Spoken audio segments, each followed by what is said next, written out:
c'est quasiment la larme à l'œil vraiment que je le dis non, parce que vraiment on a extrêmement souffert et vraiment aujourd'hui le Barça nous ont rendu notre fierté. ouais, et et franchement je ne sais que dire parce que tous ces enfants de la Masia que je vois jouer qui partagent aussi toutes les valeurs des enfants qui grandissent ici et à qui on dit intégrez-vous, vous êtes les bienvenus, vous êtes catalans vous aussi, même si vos parents sont étrangers, vous êtes catalans, vous êtes nés ici, on vous accueille, vous êtes notre fierté aussi. Bonjour à tous, bienvenue dans une nouvelle vidéo sur Nustéki Taka. Alors forcément, comme vous le savez, le Barça est éliminé de la Ligue des Champions. C'est une vidéo qu'on devait faire, celle du débrief, juste après le match. Mais forcément, on avait notre ami Sacha qui était à Milan et qui a eu du mal quand même à rentrer. Il va nous expliquer un peu un périple. Mais non, en tout cas, aujourd'hui, on voulait faire une vidéo aussi pour parler justement de ce match contre l'Inter, mais aussi pour revenir un peu sur la campagne de Ligue des Champions du Barça, qui a été, je pense, une campagne qui nous a tous émerveillés. Ça fait des années qu'on ne sentait pas ce genre d'émotion. Et je pense que avant de commencer cette vidéo, ce qui est important, c'est d'envoyer ce message, et c'est le message que envoie aussi le Mundo Deportivo, aujourd'hui avec sa une, forcément avec Lamine Yamal. Nous reviendrons, volveremos en espagnol, et je pense que c'est un peu le message que peuvent avoir aujourd'hui les supporters du Barça, pour se référer justement à cette campagne de Ligue des Champions, et à ce match aussi face à l'Inter. Alors comme d'habitude, comment ça va Sacha, même si je sais comment tu vas? Bah écoute, ça va quand même un peu mieux parce que bon, bah, le temps fait son œuvre et donc voilà, on est à J+2 de cet événement tragique à San Siro. C'est vrai que c'était incroyable hein, d'y être et c'était les montagnes russes. Malheureusement, les montagnes russes sont finies avec un bel accident, mais voilà, ravi d'être là toujours et de pouvoir vous faire ce débrief un peu global. Oui, un peu global, c'est exactement ça. Comment ça va Tanguy? On va dire que c'est pas la vidéo la plus facile à faire, ouais, mais on se doit de la faire pour les coulisses, pour vous qui nous regardez. Et sans transition, on va y aller, évoquer ce match et ce parcours. C'est sûr, je pense que, bon, comme je disais en début de vidéo, nous deux, moi et Tanguy et Sacha, nous avons vécu le match différemment. Alors certes, Sacha était au stade, il va nous raconter un peu, mais en ce qui concerne moi et Tanguy, on était vraiment dans les rues de Barcelone, on cherchait justement un endroit où regarder le match, c'était très compliqué, parce que en fait, cet événement a vraiment procuré de l'engouement ici à Barcelone, comme c'est naturel hein, que ce soit. Et forcément, on avait vraiment cette envie et cet espoir de que cette année, c'était la bonne. Ouais. Que cette année, il s'est passé énormément de choses entre justement le parcours du Barça en Ligue des Champions, les nombreuses victoires contre le Real Madrid en Supercoupe, en Copa del Rey. Et vraiment, on avait l'impression que c'était la bonne. On avait l'impression que le Giuseppe Meazza pouvait être l'endroit rêvé pour les coulisses, Sacha. Ouais, tout à fait. C'était un peu le Barça des remontadas. Malheureusement, il y a eu 2 remontadas dans le match. Mais c'est vrai qu'on avait un Barça qui ne s'avouait jamais vaincu, qui allait toujours chercher des victoires incroyables. J'étais par exemple à Séville. On avait vécu un match fantastique, un peu pareil, avec un Barça qui était dans la difficulté, mais qui arrive à surmonter tout ça et à passer. Et là, bon, bah, bien sûr, ça n'a malheureusement pas été le cas. C'est vrai que le Giuseppe Meazza, bon, bah, ça restera un stade maudit hein, pour le Barça, l'Inter aussi. Personnellement, voilà, moi, mes amis le savent. Je fais un petit big up à mon pote Thibaut et à tous mes potes de Toulouse. Mais voilà, ils le savent que, par exemple, moi, le match qui m'a fait le plus mal quand j'étais gamin, c'était l'Inter en 2010. J'avais fait ce 3-3 ici fatidique en 2022. C'était toujours 2022 toujours. Ouais. Et là, bon ben voilà, l'aller-retour 7-6 et qui finit comme ça. Non, c'est très très dur à avaler. C'est très très dur à avaler. On était aussi, et j'en profite vu que tu fais le big up, on était aussi avec Romain, nous, de Blaugrana Actu, et qui on salue. On était avec lui et on avait vraiment l'impression que ce soir c'était la bonne quand même. Ouais, voilà, il y avait une attente énormissime hein, à Barcelone. On avait essayé d'aller dans un autre bar auparavant, mais on a vu qu'il y avait une queue de 1 km qui s'étendait dans la rue. Et mais là, vraiment, on exagère. Et sans exagérer, vraiment, il faut le voir pour le croire vraiment. Et c'est assez relatif, assez démonstratif de l'attente qu'il y avait ici à Barcelone. Enfin, c'est monstrueux que des maillots Blaugrana qu'il y avait avant cette rencontre. Donc on a changé de spot, on en a trouvé un autre. Mais pareil, le bar, on arrive à temps parce que le bar était full complet. Et pareil, que des maillots Blaugrana. Et ça, c'était fantastique et assez révélateur, encore une fois, je le dis, de l'attente. Toute la ville y croyait parce que cette équipe nous a forcément procuré des bonnes émotions et va continuer à nous en procurer. Et non, vraiment, c'est ça. En fait, il y avait une fierté, c'est ça. Et on est fiers de cette équipe. C'est sûr, je pense que comme tu le résumes très bien, on est très fiers de cette équipe. Alors forcément, je pense que les gens de l'extérieur qui voient jouer ce Barça et qui se sont dit ouais, c'est super et tout, mais on a vraiment senti une différence ici dans la ville de Barcelone. Avec ce Barça, on sent quand même que les gens approchent de manière différente maintenant, voilà. Que ce soit les rencontres ou même le fait de parler du Barça. Pendant de nombreuses années, c'était un peu ce Barça qui perdait, ce Barça qui allait en Europa League, ce Barça de Anfield. Qui faisait honte. Voilà, il faisait. Non, mais il faut le dire. Tu as tout à fait raison. Il faut le dire. Il faisait honte à une partie des supporters qui justement ont rêvé de ce Barça de Guardiola, de ce Barça de Luis Enrique avec la MSN, de tous ces Barça qui ont forcément eu un impact énorme. Et pour moi, ce Barça, Sacha, on va commencer par ça. C'est vraiment un Barça qui a montré toute sa force, parce que même dans les moments difficiles, il y a des joueurs qui ont réussi à refaire surface, même des joueurs qu'on n'attendait peut-être pas, des joueurs moins attendus et qui peut-être n'ont pas les qualités de justement tous les joueurs tous les Barça qu'on a évoqués, mais pour moi c'est le cas de Gérard Martin. Il montre le cœur, voilà, le cœur qu'a ce joueur-là. Il met quand même 2 passes décisives dans cette demi-finale de Ligue des Champions. Après on pourra lui enlever tout ce qu'il a fait par rapport à l'aspect défensif et tout ça, mais enfin quand même un joueur qui était en 3e division encore cette saison en septembre et qui arrive justement à atteindre ce niveau de performance, et je pense que ça se joue forcément dans la tête. C'est quand même quelque chose à saluer, Sacha. Non, c'est phénoménal, honnêtement. Voilà. Alors c'est sûr qu'en première mi-temps, il s'est fait manger par Dumfries, et tout le match, en fait, l'Inter a poussé à fond sur son côté à lui. C'est pour ça que c'est le joueur qui a le plus de récupération, le joueur qui a le plus de duels gagnés. J'avais vu cette stat vite fait passer. Bon, parce qu'en fait, le jeu pendait sur lui et ils avaient clairement identifié ça comme le point faible. Oui, ça l'était. Mais honnêtement, une force de caractère énorme, parce que quand tu fasses une première période où tu te fais à ce point manger, que c'est à ce point compliqué, arriver quand même à faire le dos rond, à repartir de zéro. Et là, pour ça, je pense qu'on en parlera après, mais Hansi Flick a, je pense, eu un rôle prépondérant. C'est très fort de la part de Gérard Martin, parce qu'il y a beaucoup de joueurs qui auraient juste sombré, qui se seraient dit non, vas-y, c'est pas pour moi, oh, il revient encore, c'est pas possible et tout, je vais jamais y arriver, tout ça. Et non, il est arrivé, et au final, c'est lui qui donne cette passe décisive pour Eric Garcia, qui met le 2-1, qui relance tout, il va de l'avant, il se cache pas, il a pas peur, ok, il a peut-être des lacunes, mais il y va, il essaye, et c'est ça qui fait vraiment plaisir. C'est le force ouvrière, un petit peu, j'ai envie de vous dire, du Barça, mais honnêtement, non, c'est vraiment énorme de la part de Gérard Martin d'avoir réussi à s'accrocher pour ça. Et alors, on peut bien évidemment se plaindre de l'absence de Baldé. Baldé aurait, je pense, changé beaucoup de choses pour ce Barça face à l'Inter, et c'est clair qu'un Barça sans latéraux c'était très compliqué, surtout face à une équipe de l'Inter qui aborde le match de cette manière-là. Mais on peut pas non plus en vouloir à un joueur de juste essayer de surperformer et d'évoluer à un niveau qu'on lui demande d'évoluer sans forcément qu'il l'ait. En tout cas, voilà, Gérard Martin, une belle preuve d'abnégation, de cœur, et ses larmes en fin de match, elles ont ému, je pense, beaucoup de monde, et il a gagné sa place, mine de rien, dans l'effectif. Il a gagné sa place, comme disait aussi Sacha, le cœur qu'il a montré aussi, je pense qu'il a vraiment eu un impact sur les supporters. Alors sur Gérard Martin, on a peut-être un peu tout dit.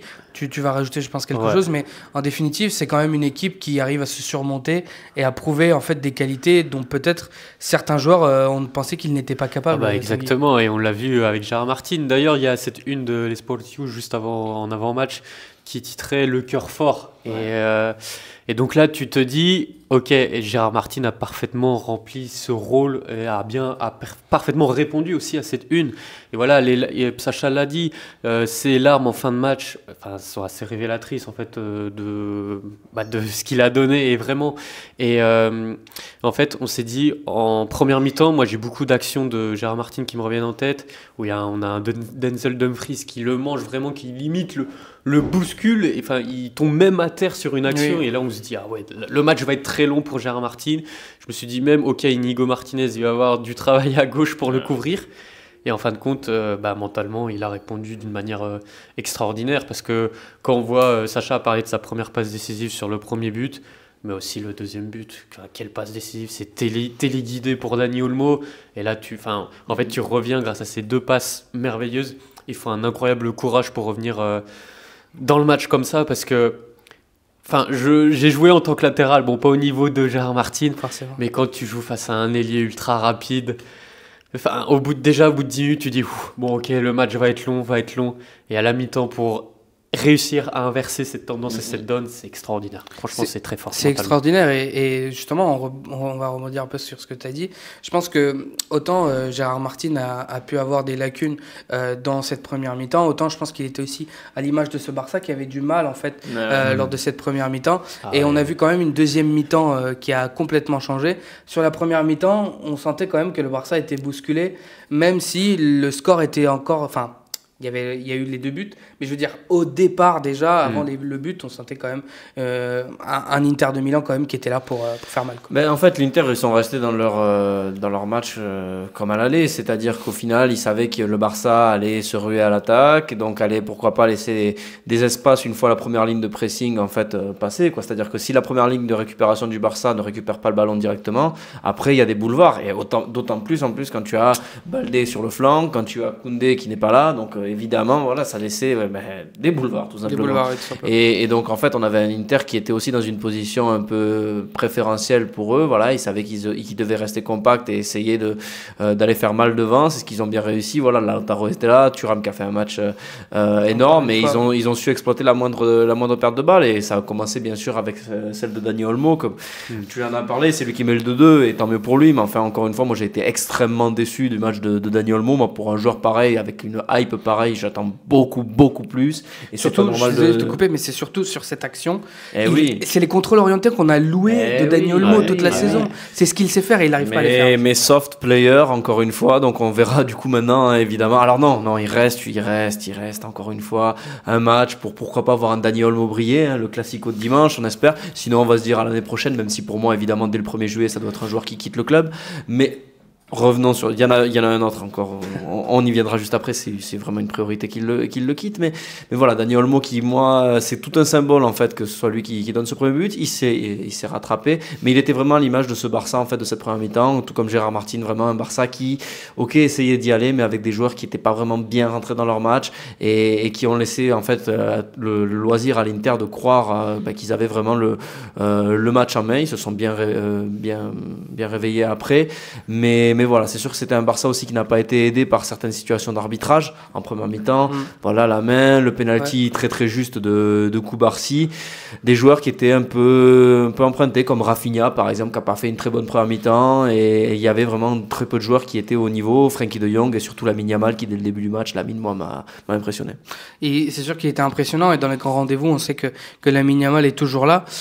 Forcément, on a quand même vu dans ce match la première mi-temps et vraiment une deuxième mi-temps qui a laissé quand même le Barça revenir au score. Est-ce que quand même, parce que moi j'avais cette sensation, Tanguy, à la mi-temps que malgré le 2-0 et malgré le panorama qu'on dessinait, c'était quand même une rencontre pour le Barça. Une rencontre qu'on a déjà vue sous des hommes de flics, une rencontre où ils sont bousculés, où ils sont vraiment sur les cordes. Et au final, ils arrivent à revenir quand même. Parce que malgré cette première période il y a des occasions compliquées, il y a des occasions. Tu fais 10 bonnes premières minutes, 10 bonnes premières minutes, et après, je sais pas, en fait, à partir de la 20e, tu as déjà l'occasion de Barella qui fait un enchaînement assez extraordinaire. Et ça, c'est le premier déclic, tu vois. Qui commence à faire chauffer Giuseppe Meazza, et là à partir de là je sens qu'en fait que le Barça se sent imbibé par la pression du stade, et on commence à souffrir, et là on se dit ouïe attention, on se prend le premier puis le deuxième juste avant la mi-temps, mais comme tu l'as dit, tu as parlé d'un Barça en réaction, et en fait tu sens, le déclic s'est fait peut-être le flic déjà à la mi-temps. Je pense qu'il y a eu une discussion hors norme. Déjà, c'est un discours hors norme pour remonter. Enfin, c'est pas possible autrement que des joueurs qui sortent galvanisés. Voilà, c'est ça, que Dani Olmo, Gérard Martin soient en deuxième mi-temps aussi à l'opposé. Même un Eric Garcia qui a été extraordinaire. Eric, c'est le mieux. Extraordinaire en deuxième mi-temps. Et donc là, tu te dis forcément, il y a eu un discours qui a marché. Et donc, à partir de la 50e, là, déjà, on sent que le Barça récupère très vite le ballon au bout de 5 secondes. Tac, le contre-pressing remarche. Et là, on sent que la machine est en marche. Et puis, tout ça s'est remis en ordre parfaitement par ce premier but qui vient très vite. Je te l'avais dit en off, il faut qu'on marque très vite ce premier but. On l'a fait. Et là, à partir de ce moment-là, on a vu que le Barça, en fait, en deuxième mi-temps, à partir de ce moment-là. Ouais, c'est sûr que la deuxième mi-temps, pour moi, elle est clairement pour le Barça. Et bon, en témoignent quand même les 3 buts marqués. Alors forcément, après, il y a le but d'Acerbi qui égalise la rencontre et qui envoie en prolongation. Alors pour revenir un peu sur cette deuxième mi-temps, et après on va aller un peu plus sur les prolongations, mais sur cette deuxième mi-temps, encore une fois, comme l'a dit très bien Tanguy, on a vraiment senti un surplus. Moi, personnellement, j'ai aussi senti que au-delà du cœur qui était mis, on sentait des joueurs beaucoup plus relâchés, qui arrivaient à jouer, en fait, qui arrivaient à enchaîner les passes, à faire du mal dans les 1-2, dans la préparation des actions, sur les côtés, ça combinait bien. Vraiment, un autre Barça, un autre visage. Et bon, viennent ces 2 buts, comme tu as dit. On a déjà parlé de Gérard Martin, donc je pense que voilà. Mais il y a quand même ce but de Rafinha. C'est un bâton. Rafinha, il arrive quand même à faire ça, et en fait j'ai envie de dire c'est presque mérité, et enfin moi j'espérais vraiment que Rafinha marque ce but parce que vraiment il incarne quelque chose ici à Barcelone, tout cet amour qu'il a pour le club, toute cette détermination qu'il montre sur le terrain. Ce but, c'est le but d'un attaquant déterminé, parce que d'abord il y a la frappe, ensuite il y a le rebond, et elle est pas facile à mettre. Elle est pas facile à mettre, et il la met. Et non, forcément, moi sur ce but, je vais l'avouer, j'ai lâché ma petite larme, parce que vraiment, à quelques minutes de la fin, je pensais que c'était plié, Sacha. Ouais, tout à fait. Je reviens sur Flick. Je pense qu'il leur a répété ce qu'il avait dit en avant-match, c'est-à-dire de démontrer qui ils sont, démontrer le jeu qu'ils font, et surtout de prendre du plaisir. Et je pense qu'ils sont arrivés à vraiment prendre du plaisir lors de cette deuxième mi-temps. Ils ont été bien remis sur les rails par Gérard Martin, sa passe décisive, comme on l'a très bien dit. Mais c'est vrai, Rafinha, en fait, c'est un résultat qui est extrêmement cruel pour le Barça et extrêmement cruel pour lui aussi, parce qu'il égale Cristiano Ronaldo de 2014 dans la participation au but, en fait, avec 21. Et on se dit que c'était vraiment pour lui. On se dit que comme par hasard, c'est lui qui met le but qui, on pense à ce moment-là, nous qualifie pour cette finale de Ligue des Champions.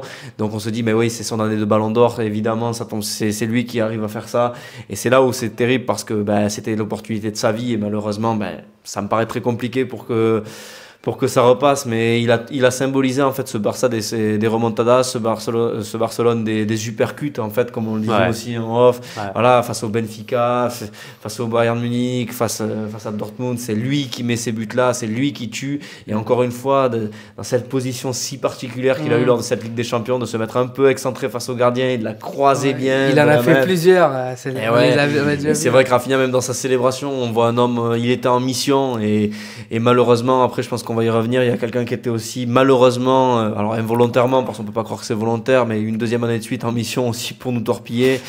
Mais voilà, c'est vrai que Rafinha, il a représenté cette équipe de A à Z, c'est-à-dire que même en seconde mi-temps, on avait un Lamine Yamal qui était furio classe, qui enchaînait dribble sur dribble et qui déséquilibrait, mais lui, dès qu'il retrouvait le ballon, Rafinha, il était toujours dans cette percussion, d'essayer de rapprocher le bloc du Barça sur celui de l'Inter, de gagner des mètres, d'essayer de faire mal, de se montrer pour dédoubler, d'aller aider au milieu de terrain, d'aller aider son latéral, d'aller aider tout ça.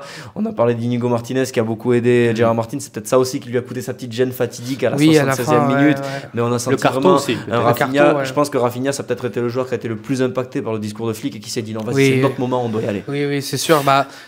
Comme disait en fait François Arahuzi dans l'interview qu'on a sur cette chaîne, Rafinha, c'est un joueur d'émotion, c'est un joueur d'énergie. Et en fait, quand tu rajoutes les deux, et je pense que ça, Flick l'a très bien identifié dès le début quand il est arrivé, et c'est ce que dit dans les récentes interviews Rafinha, c'est qu'il était prêt à partir. Et au final, c'est Flick qui lui dit non, toi reste parce que tu vas être important. Il lui donne toute cette confiance et tout. Et Rafinha le rend sur le terrain. Et c'est pas anodin si on parle d'un joueur d'émotion, d'un joueur justement d'énergie. Et au final, ça se voit sur le terrain. Rafinha aurait pu être le sauveur. C'est terrible parce que moi, nous tous, on s'est dit c'est le but qui vaut la finale de la Ligue des Champions. Vraiment, on s'y voyait à 2-3 minutes près. On se voyait déjà en finale et en fait, Sacha l'a dit précédemment et très bien dit, il y a eu cette remontada face au Benfica, on se dit mais c'est bon, on va pas s'en prendre un, il nous reste 3 minutes vraiment à être concentré, à tenir, vraiment tu fais entrer un nouveau défenseur justement qui normalement sont les duels, c'est sa force, visiblement cela n'a pas été le cas sur cette action face à Acerbi. Et on se dit, mais c'est terrible. En fait, je comprends pas encore où cette finale nous échappe. Et c'est vraiment je sais pas, ces 2-3 minutes, faudrait les re-regarder. C'est l'expérience, c'est ça qu'elle nous échappe. C'est-à-dire que tu as des joueurs qui, malheureusement, en face, savent très bien tomber, savent très bien accentuer. Voilà, ils sont rompus à ça, ils savent le faire. Et ils ont été en finale de Ligue des Champions il y a 2 ans. On en parle tout au long de la saison dans nos podcasts, mais c'est l'expérience collective. Et le Barça est en train de l'avoir cette saison, cette expérience collective. Malheureusement, il est en train de l'acquérir, mais il est en train. Le talent, la technique, la tactique n'a pas été suffisante pour nous amener à gagner le triplé. Mais voilà, c'est une équipe qui va apprendre. Et évidemment, peut-être que d'accentuer certaines chutes, ça aurait aussi... Tu parlais d'expérience, tu fais bien de le dire, parce qu'on l'a vu hier aussi sur les chaînes et tout.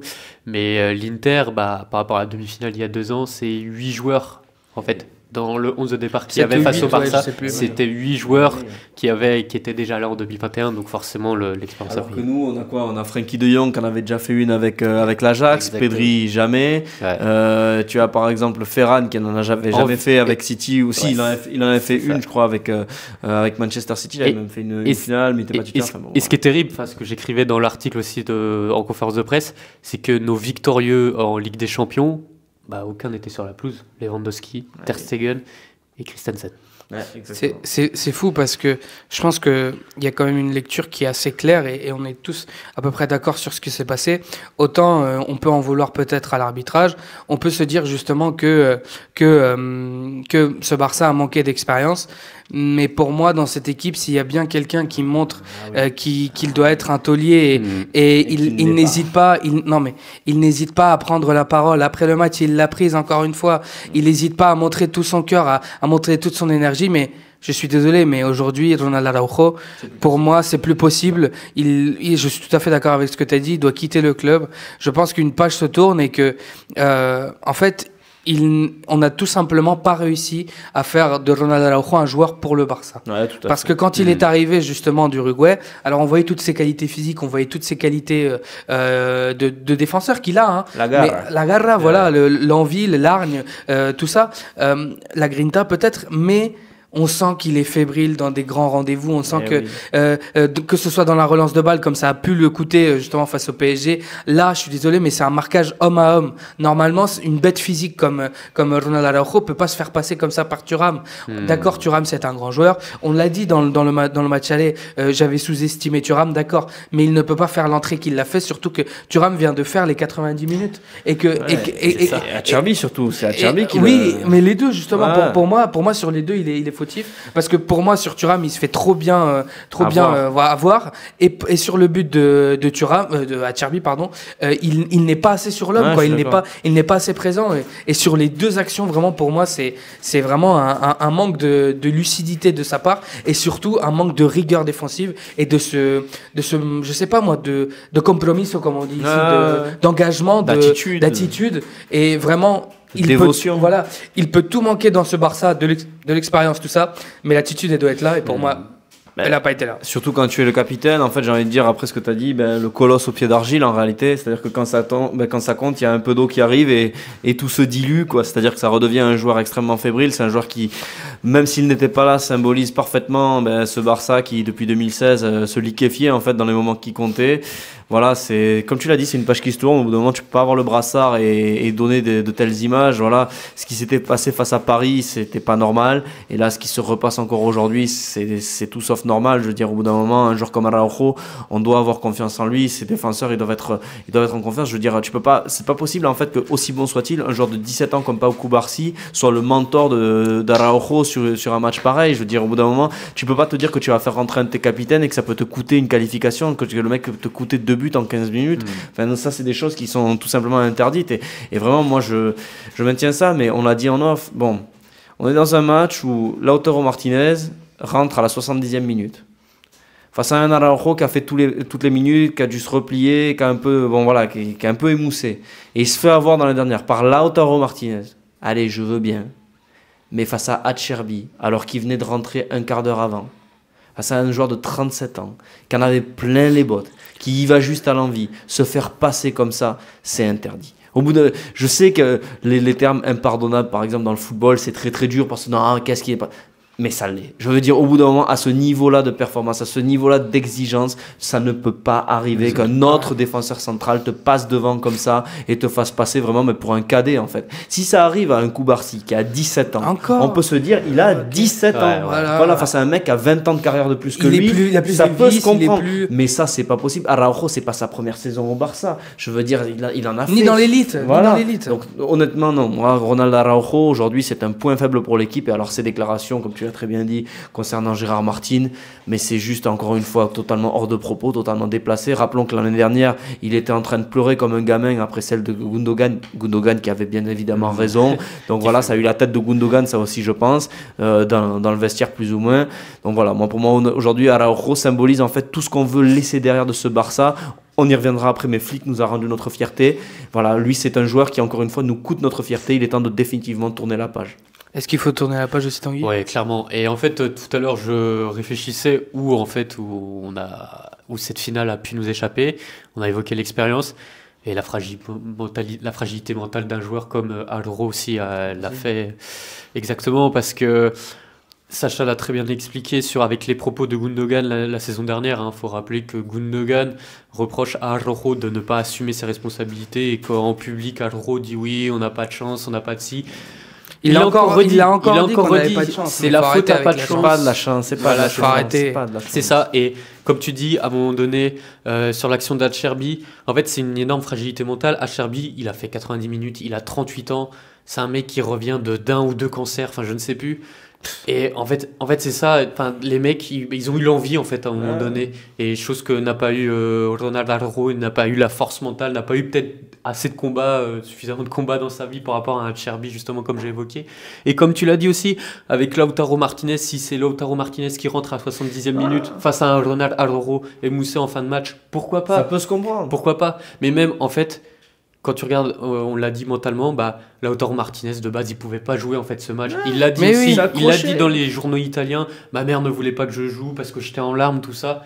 Et en fait, c'est ça aussi. Enfin, en fait, un joueur comme Araujo et les interistes, l'aspect mental l'a joué. Alors peut-être que de l'extérieur, on peut se dire que les supporters barcelonais et nous, en tout cas, cherchons un bouc émissaire, mais je ne pense pas vraiment que ce soit le cas. C'est juste le fautif. Parce que je voudrais juste revenir sur ce qu'a dit Tanguy, parce que vous parliez un peu que Araujo a déploré le manque de chance du Barça, mais on dit que la chance, c'est le sourire du talent. Et en fait, dans la demi-finale, il faut avoir du talent pour tenir ça. Et aujourd'hui, Araujo, ça a été juste les larmes du Barça.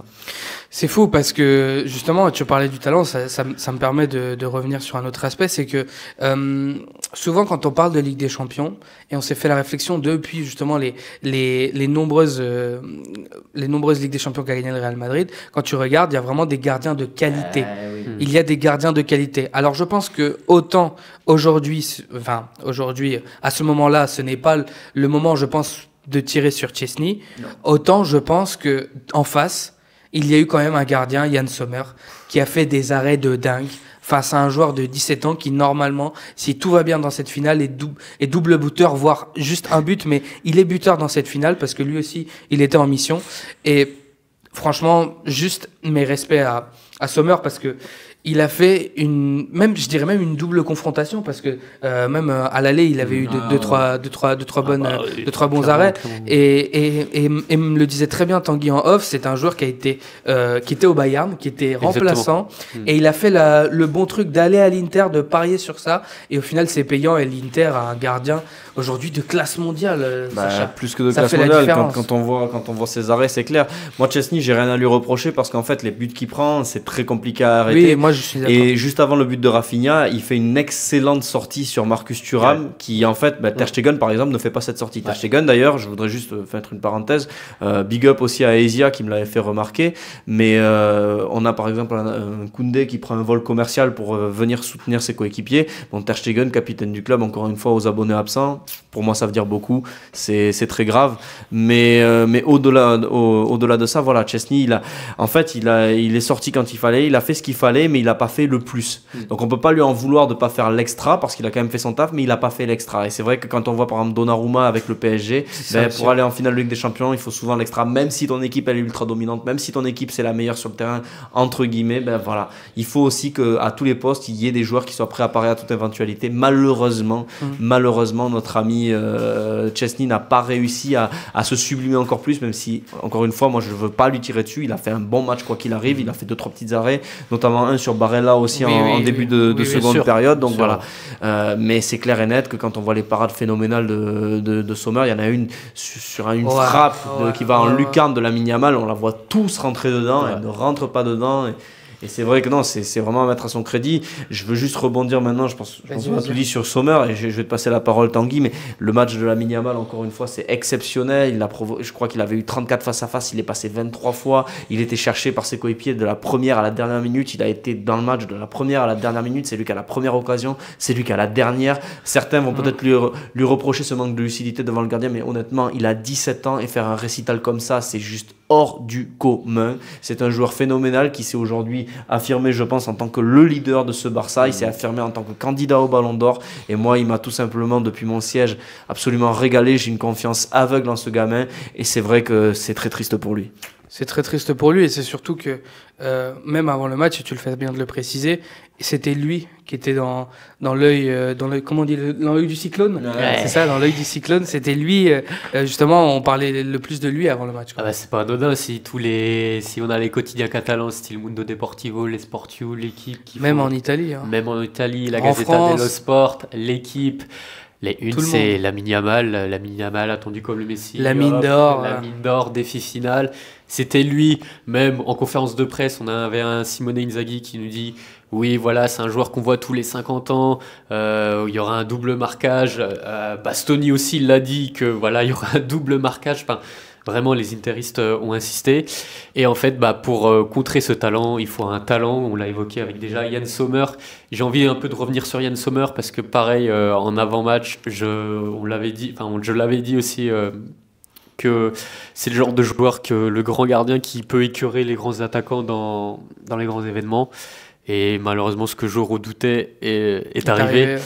Et c'est terrible. Et voilà. Et en fait, Yann Sommer, c'est un gardien qui est là pour les grands gardiens. Et j'ai encore une fois envie de souligner l'intelligence des dirigeants de l'Inter qui le recrutent seulement pour 5 millions pour vendre Onana à Manchester United pour 40-50 millions. Et c'est là que tu vois en fait l'intelligence des dirigeants, c'est vu aussi via le profil collectif de l'Inter et voilà, qui est une formidable machine qui nous a contré à merveille. Franchement, je peux que m'incliner là-dessus. Ouais, je suis tout à fait d'accord avec toi. Je voudrais juste rebondir là-dessus. Il y a beaucoup de gens qui disent que c'est injuste et je peux comprendre en fait quand on dit c'est injuste, mais en réalité, je pense qu'il faut aussi se dire que l'Inter, c'est une équipe qui menait 2-0.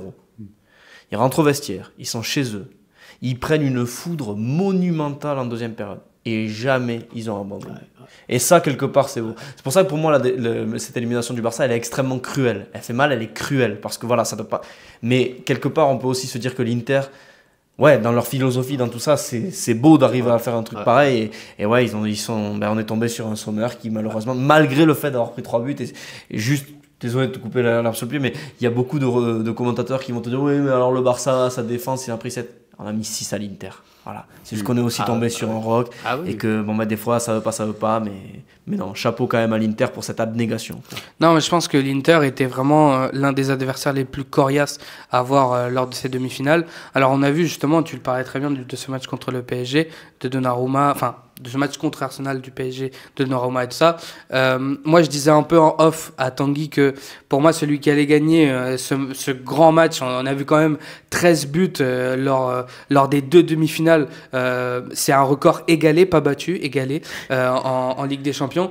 Et forcément, l'équipe qui sort de cette double confrontation est forcément renforcée avec une finale au bout. Alors on verra justement le PSG de Luis Enrique, mais en tout cas non, je pense que ce Barça a vraiment fait face à un adversaire de taille qu'il n'avait jamais fait face auparavant, parce qu'on peut parler du Real Madrid, mais on sent vraiment que c'est un Real Madrid en souffrance. On verra, comme tu dis, lors du Classico qu'est-ce qui se passe, mais non, c'était vraiment une opposition de taille. On l'avait déjà dit au match aller et on savait qu'au match retour ça allait être compliqué. Tu disais que c'était c'était cruel, je pense que c'était cruel, mais que les Barcelonais sont quand même fiers de cette équipe. Évidemment. Parce que j'aimerais qu'on fasse un dernier point de cette vidéo. Voilà, parce que en fait, la fierté quand même de cette équipe, c'est les jeunes dont on a parlé. Ouais. C'est justement des joueurs peut-être qu'on n'attendait pas forcément, qui sont venus un peu à la rescousse comme Chesney. Hein, faut pas l'oublier, il était en retraite et que voilà, il est quand même revenu. À faire le plein voilà, en Espagne. Hein. Voilà, et il est revenu. Il y a d'autres joueurs, voilà, comme on a dit, Pau Cubarsí, Lamine Yamal, qui prennent leurs responsabilités à 17 ans.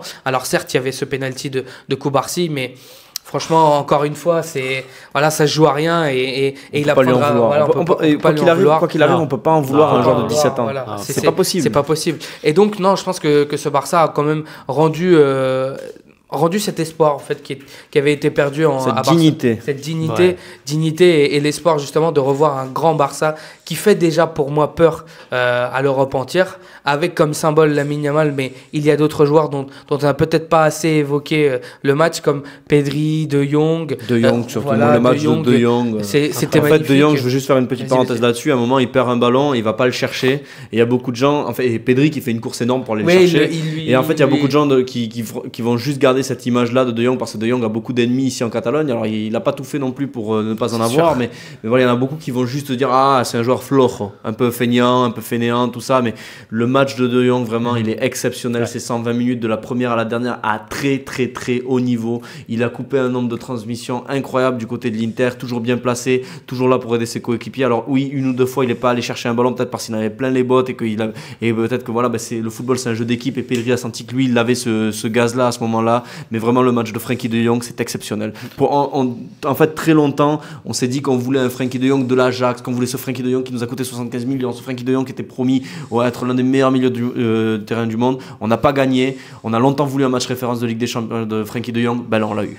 Là, on l'a eu et je pense que ce Barça, justement, se servira de cette référence. Ouais. Alors, justement, comme on a dit dans cette vidéo, on va parler de ce match-là, mais aussi on va, je pense, prendre un petit moment de recul pour voir tout ce qui a été cette campagne de Ligue des Champions. Moi, personnellement, j'ai à dire, et après je vous passerai la parole, que c'est une campagne de Ligue des Champions que j'ai vécue avec une intensité comme jamais auparavant. J'y ai vraiment cru jusqu'au bout. J'ai vraiment cru et même à la mi-temps, quand on perdait 2-0, j'ai vu et j'ai cru en cette équipe. Et vraiment, encore une fois, il reste justement ce triplé national à aller chercher. La super coupe qui est déjà remportée, la Coupe du Roi aussi, et la Liga qui sera très importante. Dimanche. Voilà, comme tu disais très bien dans notre vidéo, la Liga de Mbappé, il ne faut pas oublier.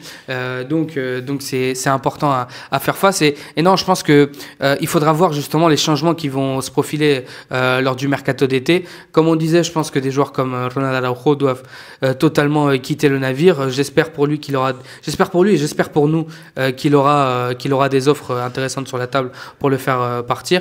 Mais en tout cas, non, c'est vrai que ce Barça a rendu quelque chose de très important dans cette ville qui a longtemps souffert des remontadas de la Roma, de Liverpool, ces périodes en Europa League, c'était compliqué. Le 8-2. Non, vraiment, on a vraiment énormément souffert. Comme j'ai dit aussi, mais sur ce but de Rafinha, vraiment, on pensait que c'était la libération. Ouais. Et vraiment, non, cette équipe, quoi qu'il arrive, on le savait. Et je pense que pas mal de gens l'ont dit justement avant ce match, que quoi qu'il arrive à Giuseppe Meazza, on allait être fiers de cette équipe. On allait être fiers de ce qu'a construit aussi Hansi Flick, parce que c'est lui l'un des grands artisans de ce Barça. Et il est vraiment à souligner et à mettre à l'honneur. Et puisque moi j'ai été des fois assez regardant sur la gestion de la Porta, sur ce coup-là, sur Hansi Flick, on ne peut rien lui dire. Il a été de A à Z, il a fait le travail sur ça. Et au final, dans un club, il peut se passer ce qui peut se passer, mais si la santé sportive accompagne, tout va accompagner. Et je pense que c'est le plus important de se focaliser justement sur le travail de Hansi Flick, ce qu'ont fait les joueurs, ce qu'on produit justement lors de cette campagne de Ligue des Champions. Et définitivement, c'était une campagne de Ligue des Champions très aboutie et qui, moi, me fait vraiment espérer de belles choses pour l'avenir, Sacha. Ouais, c'est clair, c'est de très très bon augure. Je vais vite fait passer la parole à Tanguy aussi, parce que je pense que tu as tout couvert. Voilà, Laporta qui a tout simplement tapé dans le mille en fait en prenant Flick. Pour moi, je fais encore une fois ce flashback au Gamper qu'on perd 3-0 cette saison l'année dernière, où on est lamentable absolument. Cette élimination face au PSG, où on a vu un Barça qui était mais tout simplement aux antipodes en fait de ce qui devait être, avec un Barça qui se reniait sous Xavi, qui laissait les initiatives au PSG, qui essayait avec des relances longues et tout ça, vraiment un Barça lamentable, méconnaissable.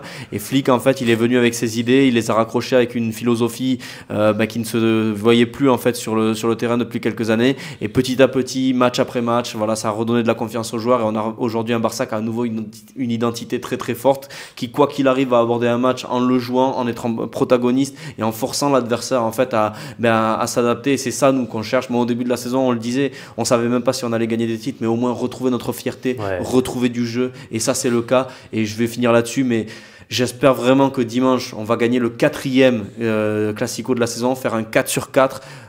Le premier, on a tapé Madrid pour la première fois dans leur nouveau Bernabéu tout neuf. Le deuxième, on leur a pris une Super Copa. Le troisième, on leur a pris une Copa. Et le 4e, j'espère qu'on leur prendra une Liga, parce que ce Barça mérite d'au moins dominer l'Espagne. Et vraiment, ça augure de très bonnes choses pour l'année prochaine. Je suis plus que satisfait. Et quoi qu'il arrive, merci Hansi Flick. Merci Hansi Flick. Et quoi dire de plus Moi, j'ai envie de te dire, tu parlais de santé, que le fait que Laporta a ramené une meilleure santé au FC Barcelone via Hansi Flick, via toute cette meilleure gestion. Et il a aussi ramené une meilleure santé aux supporters. On a parlé de fierté. Ouais. Et ça s'achète pas en fait. La fierté, je me souviens en fait de cet épisode où Barça-Liverpool 2019, demi-finale retour de Ligue des Champions. On a un Barça aux abois sans réaction en fait, sans réaction. Et là tu te dis mais comment tu peux passer à côté d'une finale de Ligue des Champions, surtout face à Tottenham, et en étant si peu caractériel, si peu démonstratif, hein, tu passes à côté de tes pompes. Après, il y a eu des épisodes comme Francfort, tout ça en Europa League, où encore une fois, on a senti que la fierté des supporters. Voilà, la fierté était partie. C'était dans l'ancien Camp Nou. Là, on va retrouver un nouveau Camp Nou. On l'espère. On l'espère dans un bon état, ça c'est sûr, je pense, avec cette équipe vraiment qui est on peut que espérer le meilleur avec cette équipe, et c'est de bonne augure pour la suite. Ça commence par le Classico. Et en fait, la nouvelle ère, en fait, Ajoro disait ouais, non, elle n'est pas encore arrivée. Mais j'ai envie de dire si elle va arriver, et ce sera sans toi aussi, Ronald Alvaro. Je pense et j'espère, comme on a dit, que ce sera sans lui. En tout cas, oui, le Barça a redonné, justement, comme je l'ai dit, et je le disais dans d'autres vidéos, c'était après la Copa, je crois que je disais que cette équipe a vraiment rendu fier en fait, les Barcelonais au-delà. Parce qu'il faut savoir qu'à Barcelone, oui, on peut imaginer que tout le monde adore le football et suit de ouf le football et tout. Non, parce qu'il y a toute une masse. Voilà, il y a toute une masse qui suit le Barça parce qu'il représente la Catalogne. Il y en a d'autres qui le suivent parce qu'il représente à merveille les valeurs d'un club qui prime sur la jeunesse, qui prime justement sur ces valeurs de former des jeunes, d'en faire les prochains cracks et les prochains footballeurs de demain qui vont rayonner, des footballeurs qui vont être justement à la télé catalane et qui vont pas hésiter à parler catalan devant les médias. Comme Fermin qui n'est même pas catalan. Comme Fermin qui n'est même pas catalan, comme Gavi aussi qui on voit un peu moins en interview parler catalan, mais qui sent quand même cet écusson et toutes ces couleurs.